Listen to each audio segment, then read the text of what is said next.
তুই কিন্তু এখনো রাগের কথাই বলছিস। রাগ? তুই এটা বলতে পারলি? তুই নিজের চোখে দেখেছিস শান আমাকে কতটা অবহেলা অপমান করেছে। আমি 11টা মাস একটা অন্ধকার রুমে বন্দি ছিলাম। তুই কি ভুলে গেছিস আমার সে ট্রমার কথা? দেখ, আমার সবই মনে আছে। আমি শুধু চাইছি তোদের সম্পর্কটা যেন ঠিক হয়ে যায়। যে ভালোবাসার জন্য তুই এত কষ্ট করেছিস সেই ভালোবাসা যেন তোর কাছে ফিরে আসে। না রেপা, তার হয় না। আমি অনেক কষ্টে এই জীবন থেকে ফিরে এসেছি, একটি নতুন জীবন পেয়েছি। আমি ইসলামের পথে এসে জেনেছি জীবন কত সুন্দর। ইসলাম আমাকে একটা আদর্শ জীবন দিয়েছে। আমি নিজেকে চিনতে পেরেছি। তখন আমি নিজেকে চিনতে পারিনি, তাই আমি জোর করে শানকে পেতে চেয়েছি। কিন্তু শান এখন নিজে তোকে চায়, তুই ওকে ফিরিয়ে দিবি? না, ফিরিয়ে দিব না।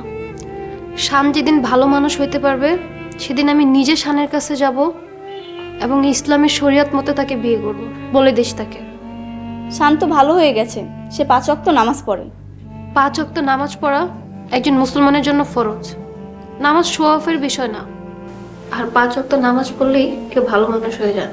তাহলে ভালো মানুষ হয় কিসে? এটাই তার জন্য পরীক্ষা। তুই বলে দিস। তুই বস, আমি তোর জন্য চা নিয়ে আসছি।